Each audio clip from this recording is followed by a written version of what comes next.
आपको घटनाक्रम के बारे में जल्दी से जानकारी दे देते हैं इस अपील के साथ कि शांति आप बनाए रखें। ये अलग अलग 8-8 तस्वीरें आप देख रहे हैं। हनुमान जयंती पर जबरदस्त बवाल हुआ है।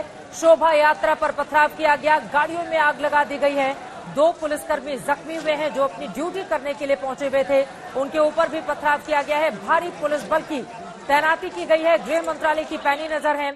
गृह मंत्री अमित शाह ने इस बारे में दिल्ली पुलिस कमिश्नर से बातचीत की है। वहीं दूसरी तरफ आपको बता दें इस पूरे मामले में बार बार और एक बड़ी खबर आ रही है, जल्दी से उसका हम रुख करेंगे। आपको बता दें जिस तरह के हालात इस वक्त राजधानी दिल्ली में बने हुए हैं, उसके मद्देनजर जहांगीरपुरी हिंसा के बाद दिल्ली में जबरदस्त अलर्ट जारी किया गया है। बड़ी खबर इस वक्त आपको देते हैं, दिल्ली के जितने भी संवेदनशील हिस्से हैं उन इलाकों में सुरक्षा बढ़ा दी गई है। जेएनयू के बाहर भी सुरक्षा व्यवस्था बढ़ा दी गई है, क्योंकि हाल ही में हम सब ने देखा था नॉनवेज और रामनवमी के मौके पर किस तरह की तस्वीर वहां से निकलकर सामने आई थी। जेएनयू के बाहर भी बढ़ा दी गई है सुरक्षा, और जितने भी संवेदनशील हिस्से हैं हर जगह सुरक्षा व्यवस्था के पुख्ता इंतजाम किए गए हैं। सुशांत हमारे साथ लगातार बने हुए हैं, पल पल की जानकारी आप तक पहुंचाते हुए। सुशांत, दिल्ली पुलिस कमिश्नर राकेश अस्थाना का एक ट्वीट है, इस सवाल को लेते हुए मैं आपके पास आऊंगी। उनकी ओर से लिखा गया है, उत्तर पश्चिमी जिले में हुई घटना में स्थिति पूरी तरह से काबू में है। पर्याप्त संख्या में अतिरिक्त पुलिस बल को जहांगीरपुरी और अन्य संवेदनशील इलाकों में तैनात कर दिया गया है। उच्च पुलिस अधिकारियों को निर्देश दिया गया है कि वो इलाके में सघन पेट्रोलिंग करें और हालात पर लगातार अपनी नजर बनाए रखें। कानून व्यवस्था को बिगाड़ने की किसी भी कोशिश पर सख्त कार्रवाई की जाएगी। जनता से निवेदन है कि वो अफवाहों और फेक न्यूज पर ध्यान नहीं दे। लोगों की जिम्मेदारी है कि फेक न्यूज पर ध्यान नहीं दे, किसी भी अफवाह में वो नहीं आए और घरों पर रहें, शांति बनाए रखें। अभी के हालात क्या कहते हैं सुशांत, तस्वीरें दिखाइए। देखिए चित्रा, मैं आपको तस्वीरें दिखाना चाहूंगा कि जिस वक्त ये घटना हुई थी उसके बाद से अब थोड़ा सा माहौल जो है वो बदला है। लोग अपने घरों में जो है वो पहुंचे हैं और लगातार दिल्ली पुलिस की तरफ से ये अपील की जा रही है कि वो अपने घरों के अंदर बने रहें। मैं आपको बता दूं कि तकरीबन 6-6:30 बजे के आसपास की ये घटना है।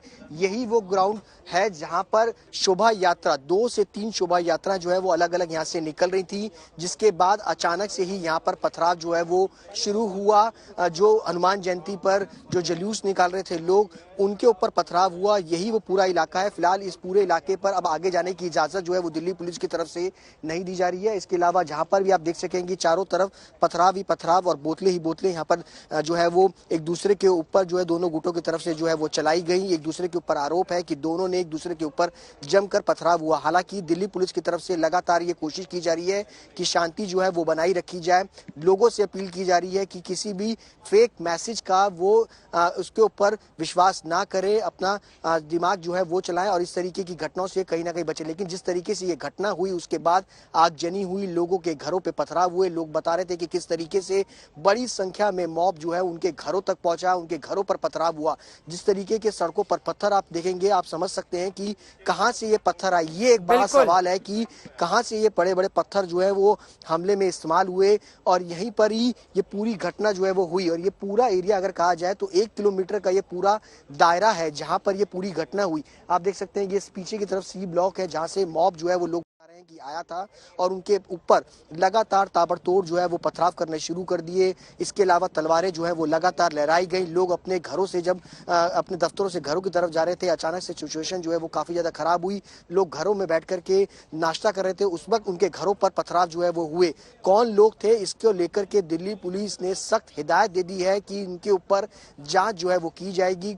खुद कड़ी नजर जो है वो गृह मंत्रालय जो है वो रख रहा है। उपराज्यपाल ने भी जांच के आदेश जो है वो दिए हैं और लगातार इस पूरी सिचुएशन पर जो है वो पुलिस अपनी पैनी निगाह जो है वो बना के रखी हुई है। रैपिड एक्शन फोर्सेस को पूरे इलाके में अंदर तैनात किया गया है। इसके अलावा दिल्ली के जो तमाम जितने भी डिस्ट्रिक्ट्स हैं उनको लेकर के अलर्ट मोड पर रखने के लिए कहा गया है। खास तौर पर अगर कहा जाए तो नॉर्थ ईस्ट डिस्ट्रिक्ट ये तमाम इलाके हैं उन पर कहीं नजर जो है वो दिल्ली पुलिस की जो है वो बनी हुई है। ये पूरी सिचुएशन जो है वो फिलहाल अभी है। हालांकि इस वक्त इस पूरे इलाके में शांति जो है वो बनी हुई है। भारी पुलिस बल, दिल्ली पुलिस के special CP, law and order वो यहाँ पर मौजूद हैं। आला अधिकारी, तमाम दिल्ली पुलिस के डीसीपी, एडिशनल डीसीपी वो सब यहाँ पर मौजूद हैं। ये सिचुएशन जो है वो फिलहाल अगर कहा जाए यहाँ पर स्थिति जो है वो देखने को मिल रही है। फिलहाल यहाँ पर जो लोग हैं उनको फिलहाल अंदर की तरफ घरों के अंदर रहने की हिदायत जो है वो फिलहाल दिल्ली पुलिस की तरफ से बार बार की जा रही है। अपील जो है वो लगातार यहाँ पर लॉ एंड ऑर्डर की जो स्पेशल सीपी है वो करते हुए नजर आ रहे हैं। कुछ सवाल जो आज तक पूछ रहा है उस सवाल को लेते हुए सुशांत, मैं फौरन आपके पास आऊंगी। शोभा यात्रा पर पथराव करने वाले जो सवाल हम पूछ रहे हैं, जरा वो चाहूंगी मैं टीवी स्क्रीन पर दिखाएं। आखिर वो कौन लोग हैं? दिल्ली में हनुमान जयंती पर ये किसका उपद्रव है? किसके अंदर इतनी ज्यादा हिमाकत जो शोभा यात्रा पर पत्थर फेंकता हुआ दिखा? गलती किसकी है? दोनों पक्षों के अपने अपने दावे हैं, लेकिन इस सब के बीच आगजनी आखिर किसने की? इतनी बड़ी तादाद में पत्थर वहां पर इकट्ठा करके कैसे रखे गए? राजधानी दिल्ली के माहौल को बिगाड़ने की कोशिश किसकी ओर से की जा रही है? दिल्ली जो देश की राजधानी है, वहां पर दंगा फैलाने की आखिर ये किसकी साजिश है? कई ऐसे सवाल हैं जिनका जवाब मिलना अभी बाकी है, लेकिन इन सब के बीच सुशांत, सबसे ज्यादा महत्वपूर्ण हो जाता है यहां पर अब दिल्ली वालों के लिए, दिल्ली को दहलाने की ये जिसकी भी साजिश हो, उसकी साजिश को नाकाम करना जरूरी हो जाता है। और इसीलिए दिल्ली वाले सबसे पहले धैर्य बनाए रखें, किसी भी तरह के अफवाहों में नहीं आए। सोशल मीडिया पर अगर फेक न्यूज जारी किया जा रहा है तो उसमें नहीं आए, किसी भी तरह की किसी भी तीखी टिप्पणी से बचें। और बहुत ज्यादा जरूरी है कि शांति बनाए रखें ताकि पुलिस भी स्थिति को पूरी तरह से कंट्रोल में कर सके और जो उपद्रवी तत्व हैं वो पुलिस की गिरफ्त में आ सकें।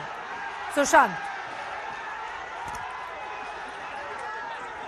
देखिए, जाहिर सी बात है, जिस तरीके से अगर कहा जाए कोविड के लंबे वक्त के बाद 2 साल बाद अगर कहा जाए तो दिल्ली में एक बड़े संख्या के अंदर अगर कहा जाए तो विशाल शोभा यात्रा अलग अलग इलाकों में जो है वो देखने को मिल रही थी। पूरी दिल्ली और दिल्ली नहीं, उसके अलावा आसपास देश भर के अंदर अगर कहा जाए तो ये सिचुएशन रामनवमी पर जो हनुमान जयंती है उसमें विशाल शोभा यात्राएं जो है वो देखने को मिली। अचानक से शांति से जो शोभा यात्रा निकल रही थी उसके ऊपर पथराव हुआ असामाजिक तत्वों के द्वारा। लगातार सिचुएशन जो है वो बिगड़ती चली गई, तलवारें लहराई गई, आगजनी जो है वो की गई, दुकानों को लूट लिया गया। लोग अपने दुकानों पर बैठ करके काम कर रहे थे, उनको बाहर निकाल दिया गया, उनकी दुकानों का अनाज, उनके कैश जो है वो पूरी तरीके से लूट लिए गए। ये पूरी सिचुएशन राजधानी दिल्ली के अंदर बनी हुई थी। लेकिन जिस तरीके के हालात हुए उस दौरान जितने भी पुलिसकर्मी यहाँ पर तैनात थे वो भी घायल हुए। पुलिस सूत्रों की माने तो तकरीबन 6 से 7 पुलिसकर्मी जो है वो इसमें घायल हुए, जिनका इलाज फिलहाल जो है वो अभी चल रहा है।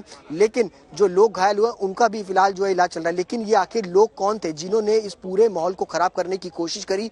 ये पुलिस के लिए बड़ी चुनौती है। पुलिस लगातार इस पर नजर बनाए रखी है क्योंकि जो लोग थे जिन्होंने स्वार्थ बिगाड़ने की कोशिश करी उनके ऊपर सख्त कार्रवाई करने की कोशिश अब लगातार दिल्ली पुलिस की तरफ से। दिल्ली पुलिस चाहती है कि जल्द से जल्द उन अपराधियों को जो है वो, उन असामाजिक तत्वों को जो है वो पकड़ा जाए जिन्होंने इस पूरे इलाके का माहौल जो है वो खराब करने की कोशिश की है।